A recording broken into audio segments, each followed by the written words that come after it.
أعوذ بالله من الشيطان الرجيم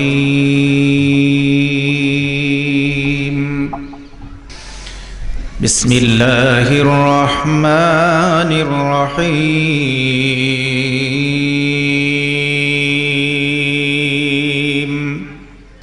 يا أيها الذين آمنوا اتقوا الله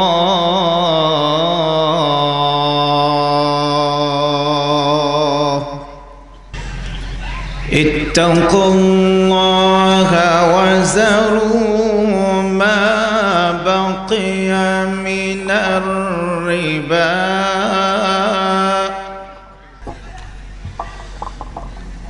يا أيها الذين آمنوا اتقوا الله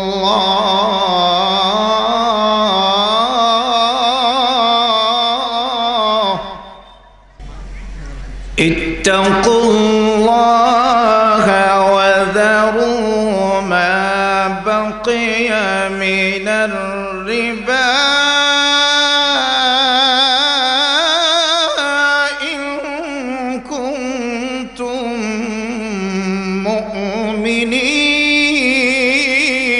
مؤمنين فإن لم تفعلوا فأذنوا بحرب من الله ورسوله وإن تبتم فلكم رؤوس أموالكم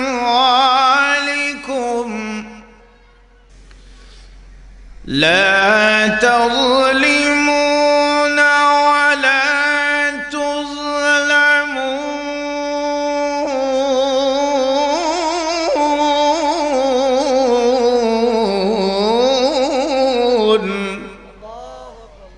وإن تبتم فلكم رؤوس أموالكم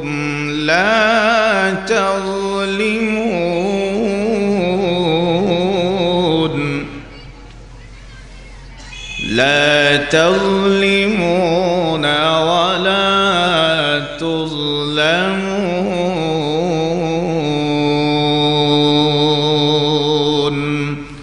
صدق الله العظيم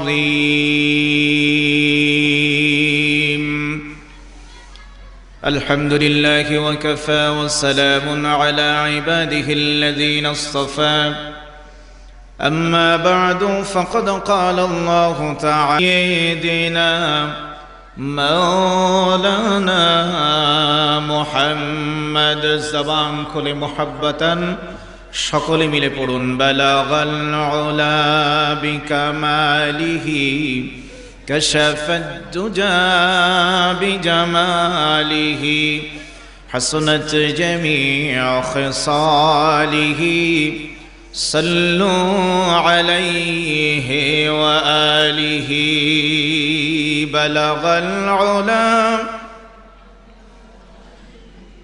كشف الدجى بجماله حسنت جميع خصاله صلوا عليه وآله الحمد لله তরুণ হুফাজুল কোরআন লক্ষ্মীপুর ভাটাপাড়া রাজশাহী কর্তৃক আয়োজিত সকল রূহের মাগফিরাত কামনার্থে চতুর্থ বার্ষিক তাফসীরুল কোরআন মাহফিলের মোহতারাম মান্যবর জনাব সভাপতি বিশিষ্ট আলেমী দ্বীন লক্ষ্মীপুর ভাটাপাড়া ফারুকিয়া মাদ্রাসার মোহতামিম সম্মানিত মোহতামিম জনাব হাফেজ মাওলানা নাজির আহমদ দামাত বারাকাতুহুমুল আলিয়া মাহফিলের সম্মানীয় প্রধান অতিথি 5 নম্বর ওয়ার্ডের সম্মানিত কাউন্সিলর জনাব মোহাম্মদ কামরুজ্জামান সম্মানিত বিশেষ অতিথিবৃন্দ, মাহফিলের মূল আকর্ষণ অপেক্ষমানরত বাংলাদেশের আলোড়ন সৃষ্টিকারী প্রখ্যাত আলোচক, আমাদের সকলের সুপরিচিত পাবনার কৃতি সন্তান অন্ধ হাফেজ মাওলানা আলতাফ হোসাইন, আল্লাহ তার হায়াতকে লম্বা করুন, দীর্ঘ করুন, বলুন আমিন।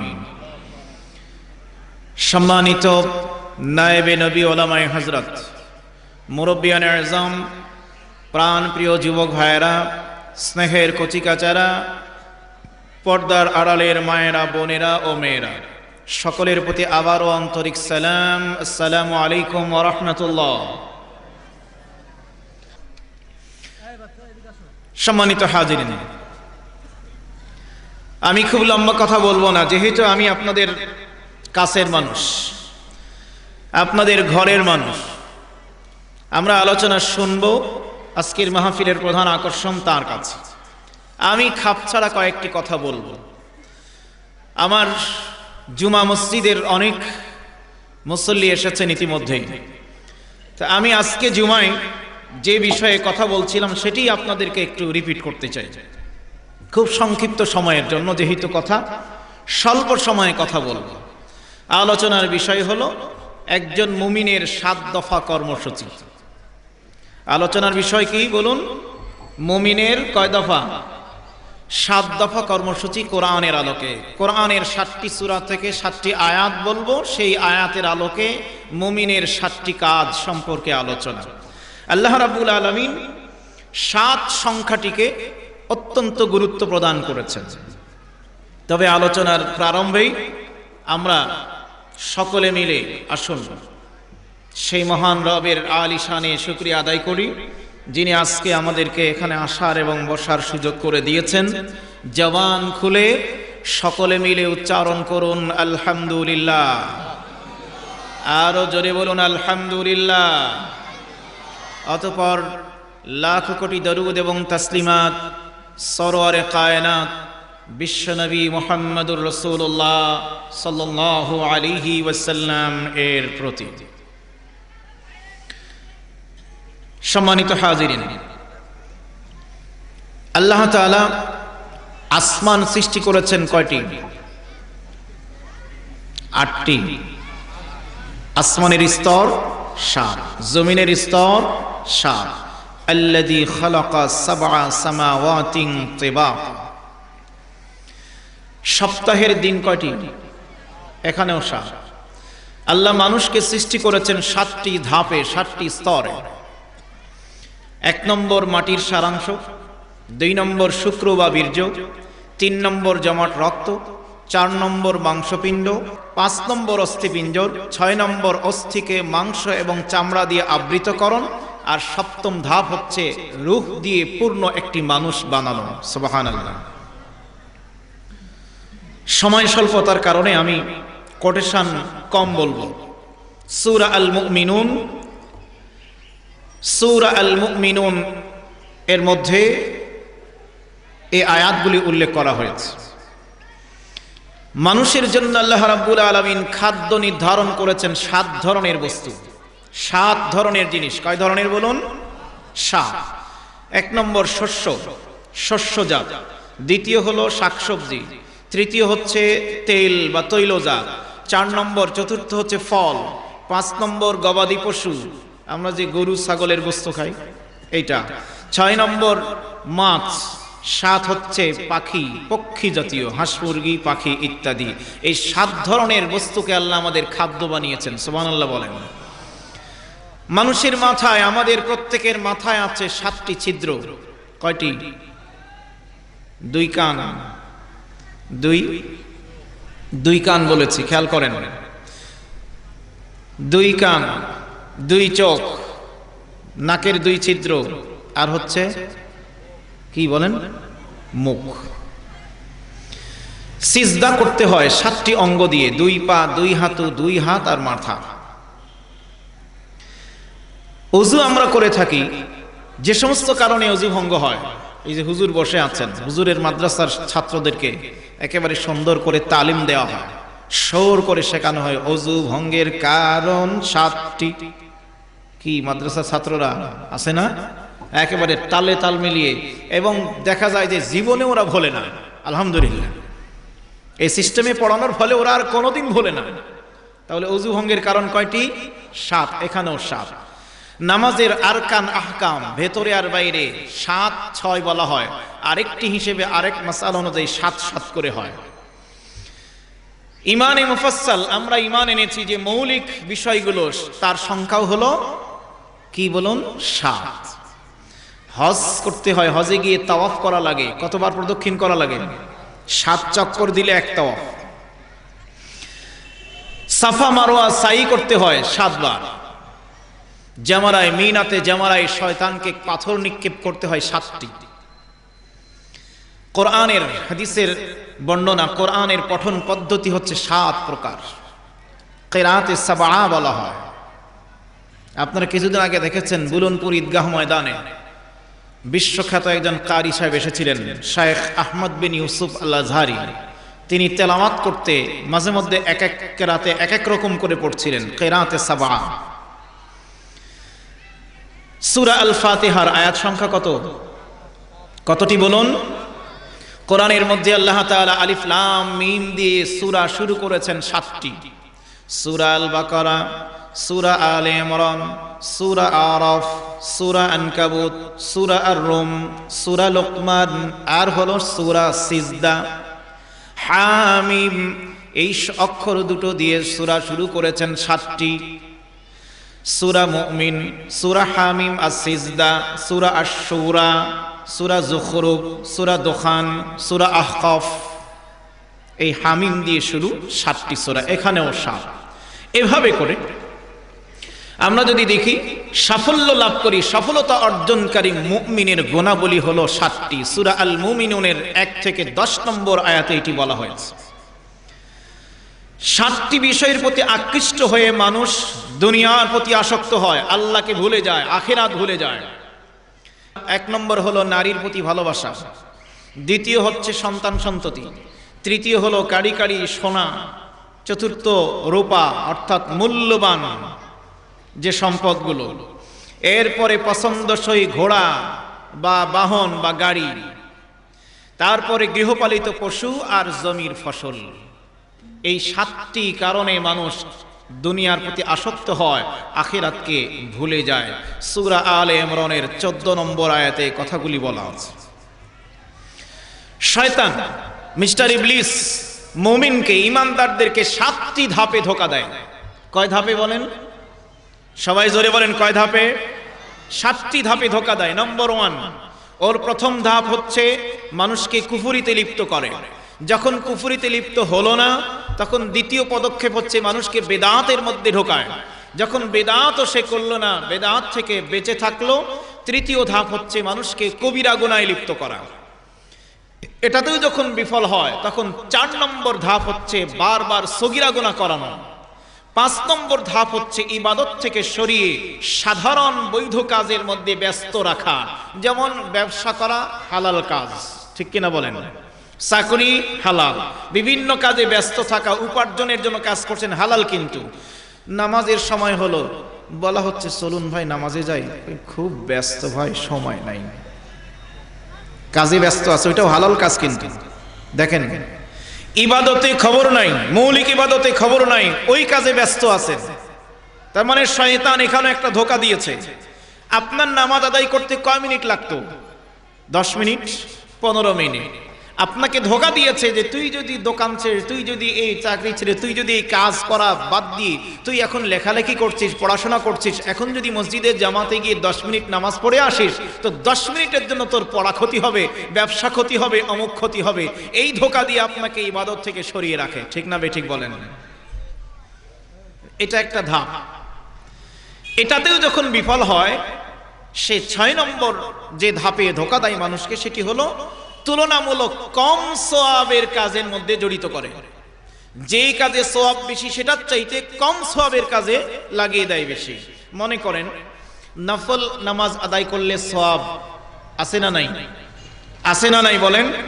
নফল নামাজ আদায় করলে সওয়াব আছে, কিন্তু আপনি যদি সমস্ত নফলের চাইতে বেশি গুরুত্বপূর্ণ হচ্ছে আল্লাহর কোরআন অধ্যয়ন, আপনি রাত্রে কোরআন খুলবেন, একটি সূরা বের করলেন, তেলাওয়াত করবেন, দুটো আয়াত পড়লেন, পড়ার পরে অর্থ পড়লেন, ব্যাখ্যা পড়লেন, বিশ্লেষণ পড়লেন, তাফসীর পড়লেন, বোঝার চেষ্টা করলেন। এতে হাদিস অনুযায়ী হুজুররা পাশে বসে আছেন। আল্লাহ রাসূল বলেছেন তালাবুল ইলমি সাআতুম মিনাল লাইলি খায়রুম মিন ইহয়াইহা আও আহয়াইহা। রাতের কিছু সময় জ্ঞান অর্জন করা সারা রাত ধরে নফল ইবাদতের চাইতে উত্তম। জোরে কোন সুবহানাল্লাহ। শয়তানের ধোঁকা দেখেন, তাহলে সব কোনটাতে বেশি? আস্তে করে বলেন, কোনটাতে বেশি? এখন মানুষকে ধোঁকা দেয় কিভাবে? যে কোরআন পড়িস না, দরকার নাই, তুই খালি নফল নামাজ পড়, খালি নফল নামাজ পড়। তাহলে দেখেন বেশি গুরুত্বপূর্ণ চেয়ে কম গুরুত্বপূর্ণের দিকে ধাবিত করলো। এটাও একটা শয়তানের ধোঁকা। তার মানে আমি বলছি না যে নফল পড়া যাবে না, তা না, পড়েন, কোনো অসুবিধা নাই, কিন্তু গুরুত্বের মাপকাঠি ব্যালেন্স রক্ষা করতে হবে। এগুলো শয়তানের 6 নম্বর ধোঁকা। 7 নম্বর ধোঁকা হচ্ছে মুমিনদেরকে কষ্ট, বিপদ, মুসিবতের মধ্যে ফেলে দিয়ে অভাব অনটনের দিকে যেন ধাবিত হয়, এইরকম কর্মকাণ্ডে ঢুকিয়ে দেওয়া। ওই যে কথায় বলে না, অভাবে স্বভাব নষ্ট, আছে তো? এই অভাবীদেরকেও বিপদগামী করতে চায়। এ হলো শয়তানের ধোঁকা। হলো কয় রকম বলেন? কয় স্তরে? 7 স্তরে। আল্লামা হাফেজ ইবনে হাজার আসকালানী রাহিমাহুল্লাহ, বুখারীর শারাহ গ্রন্থ ব্যাখ্যাকার, বুখারীর ব্যাখ্যা গ্রন্থ তিনি লিখেছেন। আল্লামা হাফিজ ইবনে হাজার আসকালানী রাহমাতুল্লাহি আলাইহি, তার আরেকটি কিতাবের নাম হলো আল মুনাব্বিহাত। এই গ্রন্থটি বাংলায় যিনি প্রথম অনুবাদ করেছেন, বাংলাদেশের আরেকজন খ্যাতনামা মনীষী, চট্টগ্রামের বাইতুশ শরফের মরহুম পীর সাহেব আল্লামা আব্দুল জব্বার রাহমাহুল্লাহ। এই আল মুনাব্বিহাত গ্রন্থের মধ্যে আল্লামা ইবনে হাজার আসকালানী রাহমাতুল্লাহ আলাইহি তিনি উল্লেখ করেছেন, হযরত ওমর রাদিয়াল্লাহু তাআলা আনহু, ওমর ফারুক রাদিয়াল্লাহু তাআলা আনহু বলেছেন, শয়তানের বংশধর 9 শ্রেণীতে বিভক্ত। কয় শ্রেণী? জোরে বলেন, কয় শ্রেণী? 9 শ্রেণীতে বিভক্ত। এই 9 শ্রেণীর শয়তান কিভাবে মানুষকে ধোঁকা দেয় লক্ষ্য করেন। 1 নম্বর বংশধর হলো জালিতুন। শয়তানের বংশধরের এক গ্রুপের নাম হলো জালিতুন। এদের কাজ হলো হাটে বাজারে অবস্থান করা, আর এই হাট বাজারে অবস্থান করে মানুষকে বিভ্রান্তির মধ্যে নিক্ষেপ করা, ফেলে দেওয়া। 2 নম্বর বংশধর হলো ওয়াসিন। এদের কাজ হলো মানুষকে বালা মুসিবতের মধ্যে লিপ্ত করে দেওয়া। 3 নম্বর বংশধরের নাম হলো আওয়ান। এদের কাজ হলো শাসকদের সঙ্গে, রাজা বাদশাদের সঙ্গে তারা থাকবে, আর ওই শাসক রাজা বাদশাদেরকে বিপদগামী করার চেষ্টা তারা করবে। জোরে কন নাউজুবিল্লাহ। মানে শয়তানের 9 প্রকারের বংশধর কারা কাদের পেছনে লেগে থাকে, হযরত ওমরের ব্যাখ্যা। 4 নম্বর বংশধর, এদের নাম হলো হাফফাফ। এরা কি করে? মানুষদেরকে মদের সাথে আসক্ত করে, নেশার সাথে জড়িত করে, ধূমপান, মাদকদ্রব্য গ্রহণ, ফেন্সিডিল, হেরোইন, ইয়াবা ইত্যাদি ইত্যাদি। কি আছে তো এগুলোর মধ্যে লিপ্ত করে এই গ্রুপটা। এই গ্রুপের নাম হলো হাফফাফ। 5 নম্বরের নাম হলো লাকুস। এই লাকুস গ্রুপের শয়তান, এরা কি করে? অগ্নি এবং মূর্তি পূজায় মানুষকে লিপ্ত করে। 6 নম্বর গ্রুপ হচ্ছে মুররা। এই গ্রুপটা কি করে? বাদ্যযন্ত্র, গান বাজনা এগুলির সাথে মানুষকে লিপ্ত করে রাখে, এই দিকে ওরা আকৃষ্ট করে। এই দায়িত্ব ওই গ্রুপের। শয়তানের 7 নম্বর যেই বংশধর, যেই গ্রুপ, এদের নাম হলো মুসওয়াত। এদের কাজ হলো মিথ্যা সংবাদ প্রচার করে মানুষের মধ্যে বিভ্রান্তি ছড়িয়ে দেওয়া, তথ্য বিভ্রাট, মিথ্যা সংবাদ প্রচার করে মানুষের মধ্যে গোলমাল বাঁধানো, এটি হলো এদের কাজ। 8 নম্বর দাসিম। এদের কাজ হলো ঘর বাড়িতে অবস্থান করে, বাড়িতে এরা থাকে। যখন আপনি বাড়িতে ঢোকার সময় সালাম দিলেন না, বিসমিল্লাহ বলে বাড়িতে ঢুকলেন না, তখন এই গ্রুপের কাজ হলো বাড়ির মানুষদের মধ্যে পিতামাতার সাথে সন্তানের, স্বামীর সাথে স্ত্রীর, ভাইয়ের সাথে বোনের একে অপরের সাথে গোলমাল বাঁধিয়ে দেওয়া, বিবাদ লাগিয়ে দেওয়া, ঝগড়া লাগিয়ে দেওয়া, এমনকি স্বামী স্ত্রীর মধ্যে তালাক পর্যন্ত লাগিয়ে দেয় এই গ্রুপটা। জোরে কন্যা নাউজুবিল্লাহ। তাহলে বাড়িতে সালাম দিয়ে ঢুকবেন না ঢুকবেন না? কি ঢুকতে হবে না হবে না? আপনি সালাম দিয়ে ঢুকবেন, এই গ্রুপটা আর এগুলি করার চান্স পাবে না। রাজি আছি তো? কি রাজি আছি তো? আমরা সালাম দিয়ে ঢুকবো না, এই গ্রুপকে চান্স দেব।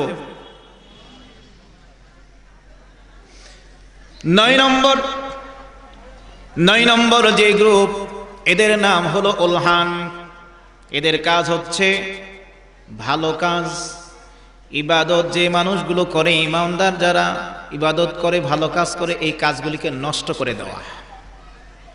ইবাদত করছেন আপনি, মনের মধ্যে এমন চিন্তা ঢুকিয়ে দেওয়া, গেল শেষ। আপনি ইবাদত করছেন, এমন চিন্তা মনের মধ্যে ঢুকলো, ওই ইবাদতের মধ্যে শিরক ঢুকে গেল। আপনি ইবাদত করছেন, এমন ভাবে করাচ্ছে আপনাকে, বিদআত ঢুকে গেল। ইবাদত মনে করে করছেন কিন্তু সব শেষ হয়ে গেল। এইভাবে মানুষকে ধোঁকা দিচ্ছে এই 9 প্রকারের গ্রুপ। আল্লাহ আমাদেরকে এর থেকে হেফাজত করুন। জোরে বলুন আমিন। আরো জোরে বলেন আমিন। তাহলে এই বংশধর শয়তানের, এদের থেকে আমরা বাঁচতে চেষ্টা করব তো ইনশাআল্লাহ? জোরে বলেন করব তো ইনশাআল্লাহ? এরপরে আসেন 7, বলছিলাম আদ জাতি। আল্লাহ এদেরকে ধ্বংস করেছেন 7 রাতে। হযরত ইউসুফ আলাইহিস সালাম কারাগারে ছিলেন কত বছর? সূরা ইউসুফে আছে 7 বছর। স্বপ্ন দেখেছেন মিশরের বাদশা, 7টি মোটা তাজা গরু, শুটকা মার্কা গরু এসে এদেরকে খেয়ে ফেললো। 7টি হৃষ্টপুষ্ট সুন্দর শীষ, শুকনা মার্কা শীষ এসে গ্রাস করে ফেললো। এখানেও 7 সংখ্যা। এরপরে ইউসুফ আলাইহিস সালাম তিনি স্বপ্নের তাবির করলেন, ব্যাখ্যা করলেন। 7 বছর সাফল্য অর্জিত হবে, পরের 7 বছর দুর্ভিক্ষ দেখা দেবে। ওখানেও 7 হিসাব আছে, ঠিক না? ঠিক বলেন। আসহাবে কাহফ, এদের সংখ্যা 7 জন। বিশ্ব নবী বলেছেন, যদি তোমাদের কোনো পাত্রে কুকুরে মুখ দেয়, তাহলে সেই পাত্রটি 7 বার ধৌত করতে হবে। কারণ 7 বার ধৌত করলে সেখানে আর কোন রকমের কুকুরের মুখের লালার যে জীবাণু, এই জীবাণু আর থাকবে না। সুবহানাল্লাহ। বিশ্ব নবীর ঘোষণা, হাসরের ময়দানে আল্লাহ রাব্বুল আলামিনের আরশে আজিমের ছায়া ছাড়া কোনো ছায়া যেদিন থাকবে না, এই জায়গায় স্থান লাভ করবে আরশের ছায়ায় 7 প্রকারের মানুষ। জোরে বলেন কয়? আরো জোরে। নম্বর 1 ইমামুন আদিল, ন্যায় বিচারক বাদশাহ। 2 নম্বর শাবুন নাশা ফি ইবাদাতিল্লাহ, ওই যুবকেরা স্থান লাভ করবে যারা তাদের যৌবনকালটা আল্লাহর গোলামির মধ্যে কাটিয়েছে। জোরে বলেন সুবহানাল্লাহ। 3 নম্বর ওয়ারাজুলুন যাকারাল্লাহ খালিয়ান ফাফাদাত আইনাহু দামআন মিন খাশিয়াতিল্লাহ, ওই ব্যক্তি আরশের ছায়ার নিচে স্থান লাভ করবে যে ব্যক্তি আল্লাহর ভয়েতে একান্ত নিবৃত অবস্থায় থাকলেও সে আল্লাহর জিকির করে, আর আল্লাহর ভয়ে তার চোখ দিয়ে পানি ঝরে। আল্লাহর ভয়ে যে আল্লাহকে স্মরণ করে এবং চোখ দিয়ে পানি ঝরে, সে আরশে আজিমের ছায়ার নিচে স্থান লাভ করবে। ওয়ারাজুলুন কলবুহু মুআল্লাকুম বিল মসজিদ, মসজিদের সঙ্গে যার অন্তর লটকানো থাকে, হাত্তা ইয়ারজিআ ইলাইহি, আবার মসজিদে ফিরে যেতে চাই, বারবার যেতে চাই, মানে এক নামাজ শেষ করে পরের নামাজের জন্য তার অন্তরটা ওইদিকে টান আকর্ষণ থাকে। এইরকম ব্যক্তি যে সে আরশের ছায়ার নিচে স্থান লাভ করবে। ওয়ারাজুলুন তাসাদ্দাকা বিসাদাকাতিন ফালাম তা'লাম শিমালুহু বিমা সানাআত ইয়ামিনুহু, ওই দানকারী ব্যক্তি যে ডান হাতে দান করলে বাম হাত জানতে পারে না। এরপরে আল্লাহ পাকের আরশে আজিমের ছায়ার তলে স্থান লাভ করবে ওয়ারাজুলানি তাহাব্বান ফিল্লাহ, আল্লাহর সন্তুষ্টির জন্যই যারা একে অপরকে ভালোবাসে। 7 নম্বর ওয়ারাজুলুন দাআতহু ইমরাআতাহু যাতা জামালিন ইলা নাফসিহা ফাআবা ওয়া ক্বালা ইন্নী আখাফুল্লাহ তাআলা, কোন যুবককে কোন সুন্দরী নারী আহ্বান করলো অশ্লীল কাজের জন্য, সে অস্বীকার করলো, ডিনাই করলো, আর ঘোষণা করে আমি আল্লাহকে ভয় করি, এই অন্যায় কাজ করব না। এই মানুষগুলো আরশে আজিমের ছায়ার তলে স্থান লাভ করবে। বিশ্বনবী রাসূলের ঘোষণা, জিহাদের ময়দানে আশ-শুহাদাউ সাবআতুন সিওয়াল মাকতুল ফি সাবিলিল্লাহি, জিহাদের ময়দানে যারা নিহত হয় তারা যেমন শহীদ, তাদের সাথে মিল রেখে আল্লাহ রাব্বুল আলামিন 7 প্রকারের মৃত্যুকে শাহাদাতের মর্যাদা দিয়ে থাকেন। জোরে কান সুবহানাল্লাহ। নম্বর 1, আল্লাহ রাসূল বলেছেন আল মাবতুনু শাহীদুন, যারা পেটের পীড়ায় আক্রান্ত হয়ে মারা যায় তারা শহীদ। ওয়াল গারিকু শাহীদুন, যারা পানিতে ডুবে মারা যায় তারা শহীদ। অসাহিবু জাতিল জামবি শাহীদুন, আল্লাহ রাসূল বলেছেন অর্ধাঙ্গ রোগে আক্রান্ত হয়ে যারা মারা যায়, প্যারালাইজড, তারা শহীদ। আল্লাহ রাসূলের ঘোষণা ওয়াল মাতুনু শাহীদুন, বসন্ত রোগে আক্রান্ত হয়ে যে মারা যায় সে শহীদ। ওয়াল হারিকু শাহীদুন, আল্লাহ রাসূল বলছেন আগুনে পুড়ে যে মারা যায় সে শহীদ। ওয়াল মাইয়িতু তাহতাল হাদামি শাহীদুন, চাপা পড়ে যে মারা যায় অ্যাক্সিডেন্ট সে শহীদ। ওয়াল মারআতুল্লাতি মাতাত আনিল বিলাদা, আল্লাহ রাসূল বলেছেন যেই মা সন্তান প্রসবকালীন সময়ে ইন্তেকাল করে মারা যায় ওই মা শাহাদাতের মর্যাদা পেয়ে যাবে। সন্তান জন্ম হয়েছে 7 দিনের দিনে কি করতে হয় বলেন? 7ম দিনে আকিকা করা সুন্নাত, ওটাও 7। সন্তানকে নামাজের আদেশ দিতে হয়, সন্তানকে নামাজের আদেশ দিতে হয় কত বছরে? মুরু আওলাদাকুম বিসসালাহ ওয়া হুম আবনাউ 7 সিনিন, 7 বছর বয়স যখন আদেশ দাও। একজন মুসলিম হতে হলে মুসলমানকেও কমপক্ষে 7টি বৈশিষ্ট্য তার থাকা লাগে। কয় বৈশিষ্ট্য? জোরে বলেন, কয় বৈশিষ্ট্য? 7টি বৈশিষ্ট্য থাকা লাগে। আমরা সেটা পরে বলবো। যেখানে আমরা যেতে চাই না আখিরাতে, হিসাব নিকাশের পরে, ফয়সালার পরে, জান্নাত আর জাহান্নাম, যেতে চাই না কোথায়? কোথায় বলেন? জাহান্নামে। স্তর কয়টি? জাহান্নামের স্তর কয়টি? সাইর, সাকর, লাযা, জাহিম, জাহান্নাম, হুতামা, হাবিয়া। কয়টি? 7টি স্তর। এই তাহলে দেখেন 7-এর সাথে কতগুলো বিষয় জড়িত আছে।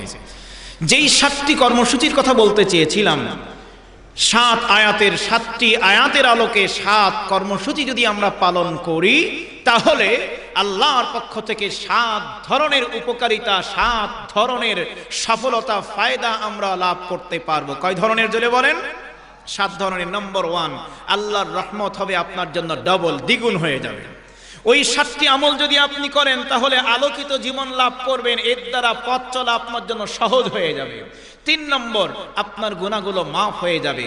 ওই 7টি কর্মসূচি পালন করা শুরু করবেন, আপনার আমলের মধ্যে যে ভুল ত্রুটি আছে এগুলি ঠিকঠাক হয়ে সংশোধিত হয়ে যাবে। সুবহানাল্লাহ। আপনি 7টি কর্মসূচি পালন করবেন, সার্বিক দিক থেকে আপনি সাফল্য লাভ করতে পারবেন। আপনি 7টি আয়াতের 7 কর্মসূচি পালন করবেন, 7 দোজখ থেকে আল্লাহ তাআলা আপনাকে হেফাজত করবেন, পরিত্রাণ দান করবেন। 7 আয়াতের 7টি কর্মসূচি পালন করবেন, আপনি আল্লাহর নৈকট্য লাভ করতে পারবেন। দরকার আছে না নাই? এই উপকারিতাগুলো প্রয়োজন আছে। তাহলে সেই 7টি কর্মসূচি আমাদের পালন করতে হবে কিনা? হবে কিনা বলেন? সেই 7টি কর্মসূচি কি বলবো? যেহেতু আগেই বলেছি খুব সংক্ষিপ্ত, ব্যাখ্যা করার সময় নাই। আমি এর আগে আজকে জুমাতে আলোচনা করেছি পুরনো আলোচনা, এর আগে এই 7 কর্মসূচি 7 জুমায় আলোচনা করেছিলাম। সংক্ষিপ্ত সময়ে খালি শুধু হাইলাইট করব, পয়েন্টগুলো বলবো, আয়াত বলবো, পয়েন্ট বলবো, প্রয়োজনে আপনারা একটু দেখে নেবেন মনে রাখার জন্য। কর্মসূচি নম্বর 1, 1 নম্বর কর্মসূচি সূরা আল বাকারা, আয়াত নম্বর 278। সূরা বাকারা এই সূরাটি সবচেয়ে ছোট না বড়? সবচেয়ে ছোট না বড়? 40 খানা রুকু, 286 খানা আয়াত, 6221টি শব্দ, 25500টি অক্ষর।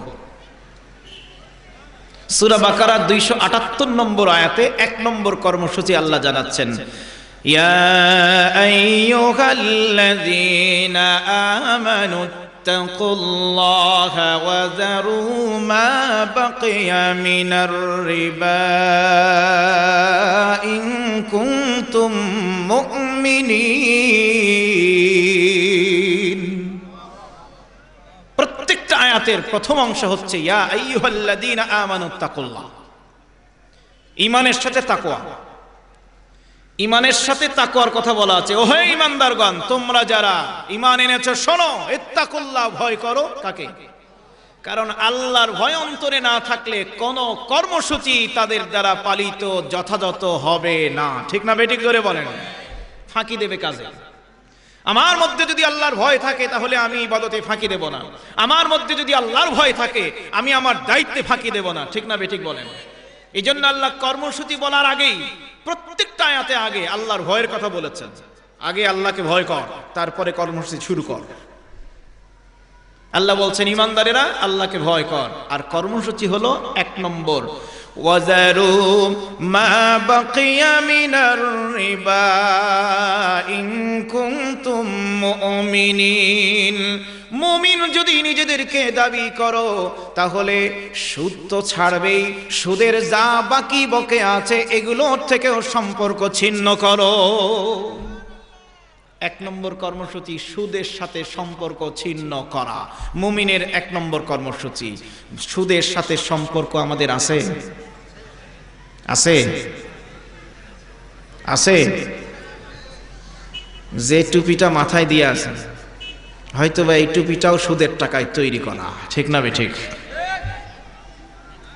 আপনি হয়তো চেষ্টা করছেন কিন্তু 100% সুদ থেকে এখনো বাঁচতে পারেন নাই, পারবেনও না। কারণ গ্লোবাল ভিলেজ হিসেবে ইন্টারন্যাশনাল ইকোনমিক্যাল যে অবস্থা, সিচুয়েশন, ইন্টারন্যাশনালি অর্থনৈতিক কারবারের মধ্যে বিশ্ব ব্যাংকের মাধ্যমে সুদি কারবার সারা পৃথিবীতে ছড়িয়ে গেছে। ঠিক না বেঠিক জোরে বলেন?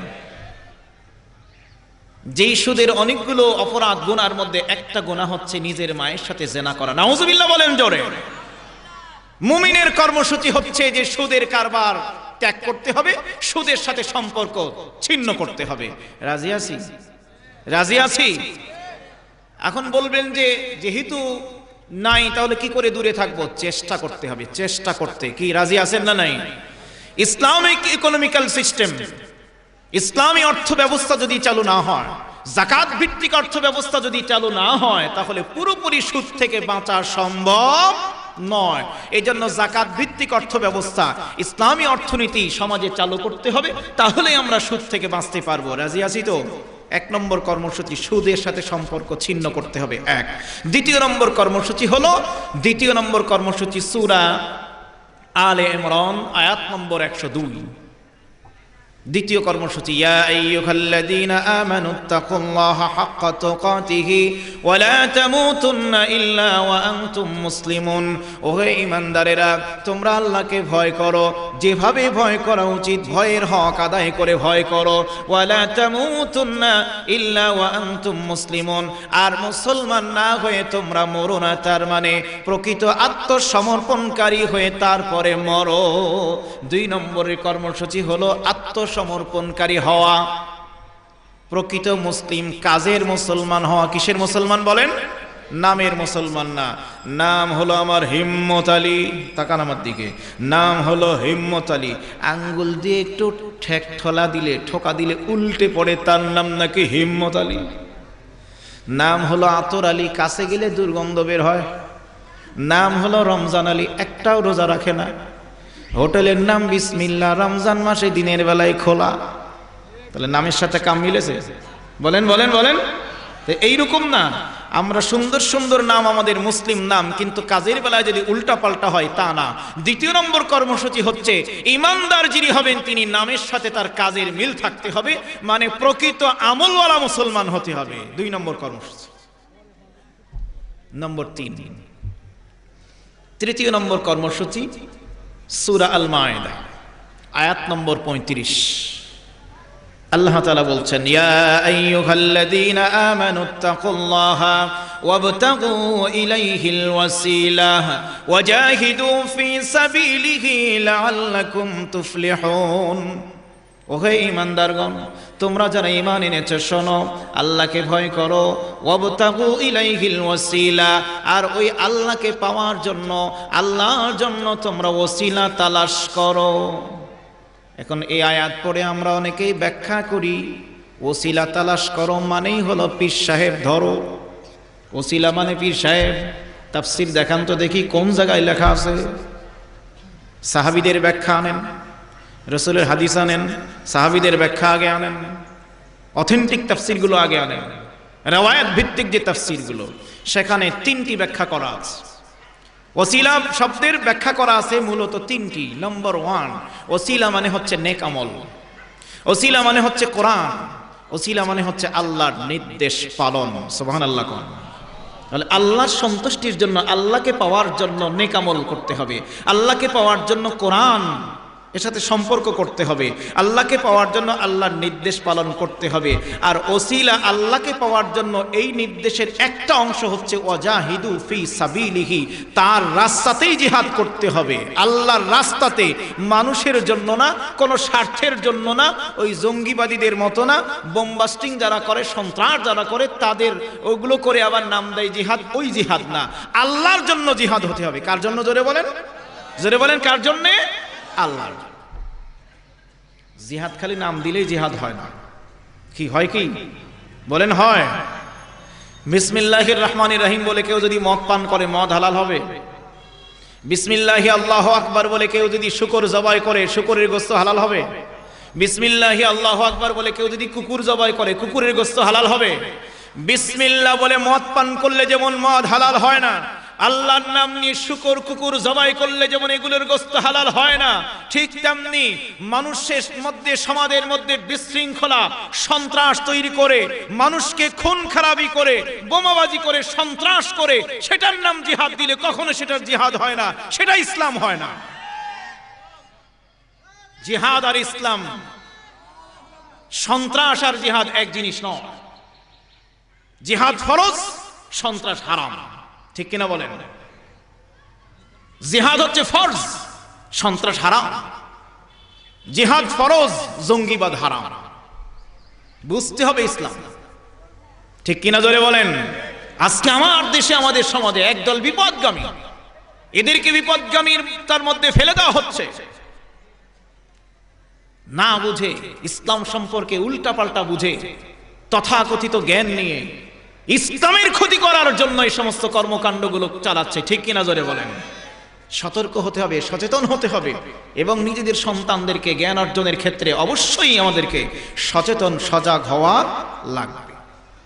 আমি উদাহরণ দিই এভাবে, সেদিন সিটি কর্পোরেশনের প্রোগ্রামেও বলেছিলাম যে একদল মানুষ ইসলামকে, কোরআনের আয়াতগুলোকে বুঝেছে ওই কানা আর ল্যাংড়ার মতো।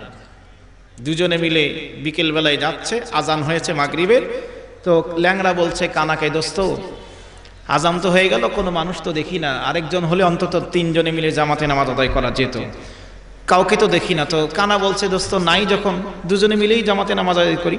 ঠিক আছে, তাই হোক। এখন ল্যাংড়া কানাকে বলছে, দোস্ত তুমি ইমাম হও আর আমি পাশে দাঁড়িয়ে মুক্তাদি হই।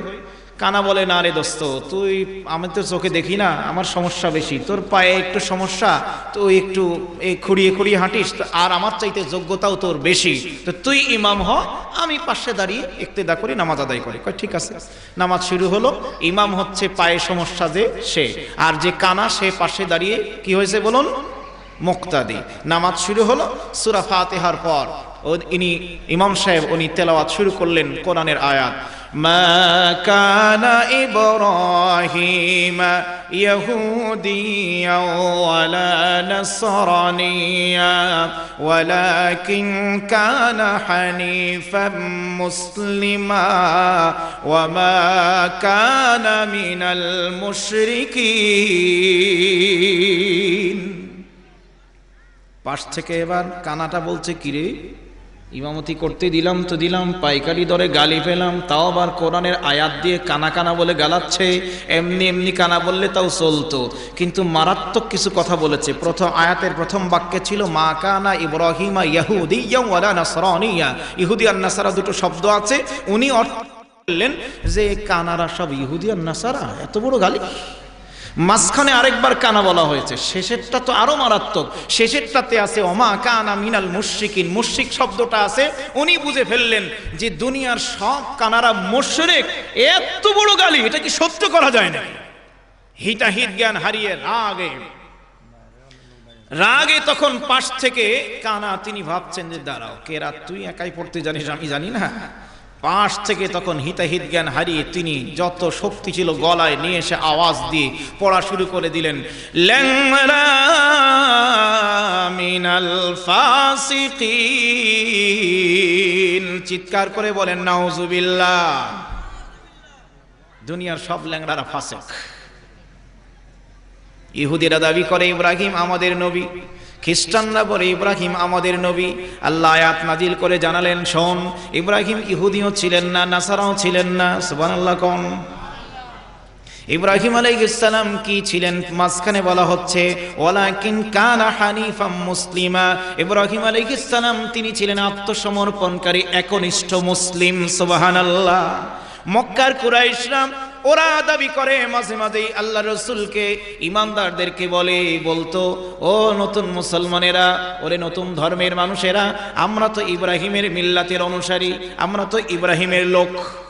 আল্লাহ ওদের জবাব দিচ্ছেন, ওই মক্কার মুশরিকরা, শোন, তোরা তো দাবি করছিস ইব্রাহিমী মিল্লাত, এবার শোন, ওয়ামা কানা মিনাল মুশরিকিন, ইব্রাহিম আলাইহিস সালাম কখনো শিরক করেন নাই। সুবহানাল্লাহ বলেন, তিনি মুশরিক ছিলেন না, তোরা তো শিরক করিস, তাহলে কি করে তার অনুসারী হোস তোরা? এখন খেয়াল করেন, আল্লাহ বললেন কি আর পাশ থেকে কানা তাফসির বুঝলো কি? ও বুঝছে যে আমাদেরকে গালাচ্ছে। ঠিক এইটার ইনার মতো একদল বিকৃত মানসিকতার বিপদগামী ভুল বুঝে আল্লাহ কোরআনে বলেছেন, ওমাল্লাম ইয়াহকুম বিমা আনজালাল্লাহু ফাউলাইকা হুমুল কাফিরুন। আরেক জায়গায় বলেছেন, ওমাল্লাম ইয়াহকুম বিমা আনজালাল্লাহু ফাউলাইকা হুমুল ফাসিকুন। আরেক জায়গায় আছে ফাউলাইকা হুমুজ জালিমুন। আল্লাহর বিধান অনুযায়ী আল্লাহ যা নাজিল করেছেন, আল্লাহর কিতাব অনুযায়ী যারা বিচার এবং ফয়সালা করে না, তারা হলো কাফের, তারা হলো জালিম, তারা হলো ফাসিক। তিনটা গালি দিয়েছেন আল্লাহ কোরআনে। কিসের মধ্যে বলেন? আল্লাহ গালি দিয়েছেন, তারা কাফের, তারা জালিম, তারা ফাসিক। এখন কেউ কেউ এই বাহ্যিক আয়াতের অর্থ বুঝে মানে সিদ্ধান্ত নিয়ে ফেললো, বাংলাদেশের বিচারকরা, জজরা, ম্যাজিস্ট্রেটরা যেহেতু আল্লাহর কোরআন অনুযায়ী বিচার ফয়সালা করে না, অতএব এরা কাফের, জালেম, ফাসিক, অতএব এই বিচারালয়ে কোর্ট বিল্ডিং এর আশপাশে বোম মারো, এদেরকে উড়িয়ে দাও। এই চিন্তা করে ওই যে সারা দেশে প্রত্যেক জেলায় জেলায় একবার বোম মেরেছিল না? কি বলেন, ঘটেছিল কিনা? হ্যাঁ, আয়াতের বাহ্যিক অর্থ নিয়ে শুরু করে দিল এবং নাম দিল এটাই জিহাদ। বলেন, এটা কি জিহাদ? এটা কি জিহাদ? এই আয়াতগুলো কেন নাজিল হলো? এর শানে নজুল কি? এর প্রেক্ষাপট কি? প্রয়োগের ক্ষেত্রটা কি? কারা প্রয়োগ করবে? কোন ভাবে, কিভাবে হবে? এগুলো বুঝে না তারপরে কর্মসূচি হবে। কিন্তু না বুঝে আন্দাজে ওই কানার মতো বুঝেই অ্যাকশনে চলে যাওয়া, এটার নাম জিহাদ নয়। ঠিক না বেঠিক ধরে বলেন? সতর্ক হতে হবে। যেটা ইসলামের প্রকৃত জিহাদ, সেই জিহাদ করতে হবে কর্মসূচি ইমানদারদের। মুক্তির জন্য সেই জিহাদ করা লাগবে। 3 নম্বর গেছে, 4 নম্বর। এবার চতুর্থ কর্মসূচি, যেহেতু আগেই বলেছি সময় কম। 4 নম্বর কর্মসূচি, ইমানদারের সত্যপন্থীদের সঙ্গী হওয়া লাগবে। যারা সত্যবাদী, সত্যপন্থী, তাদের সঙ্গী হতে হবে। সূরা তাওবা আয়াত নম্বর 119, ইয়া আইয়ুহাল্লাযীনা আমানুত্তাকুল্লাহা ওয়া কুনু মা'আস সাদিকিন। ওহে ইমানদারগণ, আল্লাহকে ভয় করো আর সত্যপন্থীদের সঙ্গী হও। তাহলে আল্লাহর এই নির্দেশ অনুযায়ী 4 নম্বর কর্মসূচি হবে ইমানদার। যিনি ইমানদার হবেন তিনি অবশ্যই সঙ্গী বানাবেন সত্যপন্থীদেরকে, সাথী হবেন সত্যপন্থীদের, সাপোর্ট করবেন সত্যপন্থী যারা, তাদেরকে। ঠিক না বেঠিক জোরে বলেন? ইমানদার যার মধ্যে আল্লাহর ভয় আছে, কোন ইমানদার কোন জালিমকে, মিথ্যাবাদীকে সাপোর্ট করতে পারেন না। 5 নম্বর কর্মসূচি, সঠিক কথা বলতে হবে সর্বক্ষেত্রে। কি কথা? জোরে বলেন, আরো জোরে। সঠিক কথা, কথা হবে সঠিক ইমানদারের, বেঠিক নয়। সূরা আহজাব আয়াত নম্বর 70 আল্লাহ তাআলা জানাচ্ছেন, ইয়া আইয়ুহাল্লাযীনা আমানুত্তাকুল্লাহা ওয়া কুলু কাওলান সাদীদা। ওহে ইমানদারগণ, তোমরা আল্লাহকে ভয় করো আর কথা বলো। ওয়াকুলু কাওলান সাদীদা, সঠিক কথা বলো, সত্য কথা বলো। কথার মধ্যে যেন বেঠিকতা না আসে, সঠিক কথা বলতে হবে। আমরা কথা বলতে গিয়ে কথা কত হাজারটা বেঠিক বলি, শত শত হাজার হাজার, নাকি কম? আল্লাহ বলছেন সঠিক কথা। ইমানদারের 5 নম্বর কর্মসূচি হচ্ছে যে ব্যক্তিগত জীবনে, পারিবারিক জীবনে, সামাজিক ক্ষেত্রে, দায়িত্ব পালনে, বক্তৃতার ক্ষেত্রে আমরা তাফসীর, ওয়াজ, নসিহত ইত্যাদি যা বলবো সব কিছুর মধ্যে হবে সঠিক কথা। আমি আজকে জুমাতেই বলছিলাম, আমি বক্তাও যদি আমি বানিয়ে বানিয়ে কোরআন হাদিস বলে চালিয়ে দেই তাহলে আমার খবর আছে না নাই? বলেন আছে না নাই? বক্তা, আল্লাহ বলবেন ওই বক্তা আয় তোরে মানে আমি তক্তা। তাহলে এখানেও সঠিকতা দেখতে হবে। আন্দাজে একটা গাল গল্প বলে দিলাম আর চোখ দিয়ে পানি ঝরিয়ে একেবারে হু করে কেঁদে জারে জার হয়ে গেল, কি সাংঘাতিক বক্তা রে, এই হুজুরকে তাড়াতাড়ি দাও। দেখা গেল যে কাহিনী আমি বললাম এই কাহিনীর সাথে কোন অথেন্টিক গ্রন্থের তাফসীরে, হাদিসে কোন জায়গায় খুঁজে পাওয়া যাচ্ছে না, আন্দাজে বানিয়ে বলে দিলাম। কাজ হবে? এটাও ঠিক না, কর্মসূচির বাইরে চলে গেলাম। তাহলে 5 নম্বর কর্মসূচি হচ্ছে ইমানদার যিনি দাবি করবেন তাকে সর্বক্ষেত্রে সঠিক কথা বলতে হবে। 6 নম্বর কর্মসূচি সূরা হাদীদ আয়াত নম্বর 28। 6 নম্বর কর্মসূচি আল্লাহ রাসূলকে একমাত্র আদর্শ নেতা মানতে হবে। কাকে? কাকে বলেন? বলেন আল্লাহ রাসূলকে। আল্লাহ পাক বলেন ইয়া আইয়ুহাল্লাযীনা আমানুত্তাকুল্লাহা ওয়া আমিনু বিরাসূলিহি, ও ঈমানদারেরা আল্লাহকে ভয় করো আর তোমরা ওয়া আমিনু বিরাসূলিহি, এখানে ঈমানদারদেরকে আবার রাসূলের প্রতি ঈমান আনতে বলার উদ্দেশ্য হলো, এর মারজা হলো বিশ্বনবী মুহাম্মদুর রাসূলুল্লাহ সাল্লাল্লাহু আলাইহি ওয়াসাল্লামকে জীবনের সর্বক্ষেত্রে তোমরা আদর্শ অনুকরণীয় নেতা হিসেবে গ্রহণ করে নাও। তিনি যা যেভাবে করেছেন সেইভাবে তোমরা তোমাদের নিজেদের কর্মকাণ্ডগুলো চালানোর জন্য প্রস্তুতি নাও, সেইভাবে তোমরা কাজ শুরু করে দাও, তাহলেই তোমরা দুনিয়া এবং আখিরাতে সফলতা অর্জন করবে। মুমিনের 7 দফা কর্মসূচির মধ্যে বলা হলো কয়টা? কয়টা বলা হয়েছে? জোরসে বলেন কয়টা? মনে রাখবেন, আমি শুধু পয়েন্ট আউট করছি। 1 নম্বরে বলেছিলাম সুদের সাথে সম্পর্ক ছিন্ন করতে হবে। 2 নম্বর আদর্শ মুসলিম হতে হবে, আত্মসমর্পণকারী হতে হবে। 3 নম্বর বলেছিলাম আল্লাহকে পাওয়ার ওসিলা তালাশ করে আল্লাহর পথে জিহাদ করতে হবে। 4 নম্বর সত্যপন্থীদের সঙ্গী হওয়া লাগবে। 5 নম্বর সঠিক কথা বলা লাগবে। আর 6 নম্বর হলো আল্লাহর রাসূলকে একমাত্র আদর্শ নেতা মানতে হবে। বাকি আছে আর কয়টা? আর কয়টা? ঈমানদারের 7টি কর্মসূচি। কয়টি বলেন? 7 দফা কর্মসূচি। সূরা বাকারা থেকে একটি, সূরা আলে ইমরান থেকে একটি, সূরা মায়েদা থেকে একটি, সূরা তাওবা থেকে একটি, সূরা আহজাব থেকে একটি, সূরা হাদীদ থেকে একটি, আর 7 নম্বরটা আছে সূরা হাশরের মধ্যে। সূরা হাশরের 18 নম্বর আয়াত। আল্লাহ বলেছেন ইয়া আইয়ুহাল্লাযীনা আমানুত্তাকুল্লাহা ওয়াল তানজুর নাফসুম মা কদ্দামাত লিগাদ ওয়াত্তাকুল্লাহা ইন্নাল্লাহা খাবীরুম বিমা তা'মালুন। আল্লাহ বলছেন হে ঈমানদারগণ আল্লাহকে ভয় করো আর ওয়াল তানজুর নাফসুম মা কদ্দামাত লিগাদ, আগামীকালের জন্য কি পাঠালে, প্রেরণ করলে সে নিয়ে একটু চিন্তা করো। তার মানে 7 নম্বর কর্মসূচি হবে ঈমানদারের মৃত্যুর পরের জীবন আখিরাতের জন্য পাথেয় সংগ্রহ করা, ওই অ্যাকাউন্টে কিছু জমা করা। ঈমানদার অবশ্যই আখিরাতের জন্য কিছু জমা করবে, ওইখানকার কিছু ভাবনা ঈমানদারের থাকতে হবে। আখিরাতের চিন্তা যদি আমাদের না থাকে তাহলে পশুর সাথে আমাদের আর কোনো পার্থক্য থাকে? বলেন। কারণ পশুদের খাওয়া দাওয়া শেষ, ঘুমাচ্ছে, ওরাও ঘুমায় আমরাও ঘুমাই, ওরাও খায় আমরাও খাই, ওদের কিন্তু পরিকল্পনা নাই, ওদের কিন্তু আখিরাতের কোনো চিন্তা নাই, ঠিক না বেঠিক? আমরাও যদি দুনিয়াটা খাও দাও, দুনিয়াটা মস্ত বড়, খাও দাও ফুর্তি করো। আমার রাজশাহীর এই মহিষবাথানেরই স্বনামধন্য বিশ্বখ্যাত শিল্পী অ্যান্ড্রো কিশোর, ওনার গান এটা। তো ওনার গানের থিওরি অনুযায়ী যদি আমরা মনে করি যে ইট, ড্রিঙ্ক অ্যান্ড বিমেরি, খাও দাও আর ফুর্তি করো, নগদ যা পাও হাত পেতে নাও, বাকির খাতা শূন্য থাক, এই থিওরিতে যদি চলি, আখিরাতকে যদি একদম মাইনাস করে রাখি, তাহলে আমাদের সাথে আর পশুর সাথে কোনো পার্থক্য থাকে না।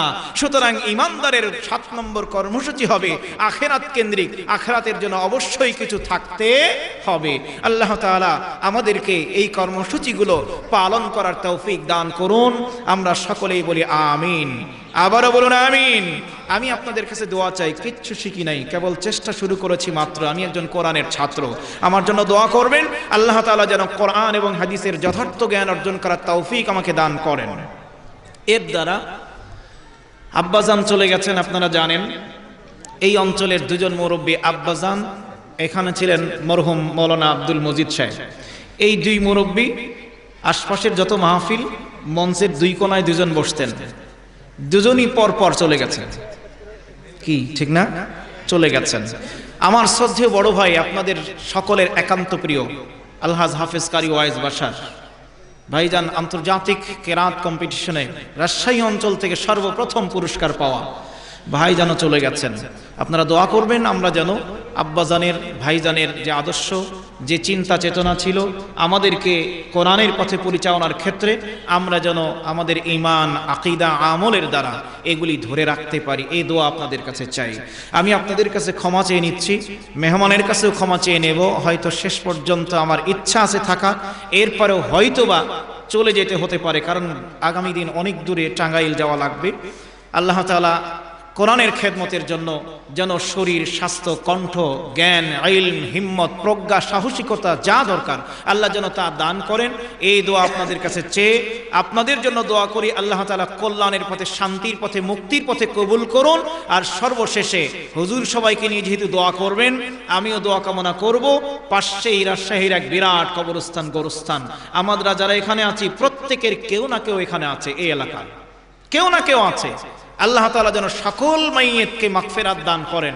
এই কবরস্থানের সহ সকল মাইয়িতকে আল্লাহ তাআলা যেন, সকল মুমিন আর মুমিনা, তাদেরকে আল্লাহ যেন মাগফিরাত দান করেন, এই কামনা করে আমি আমার কথা এখানে শেষ করছি। আসসালামু আলাইকুম ওয়া রাহমাতুল্লাহি ওয়া বারাকাতুহু।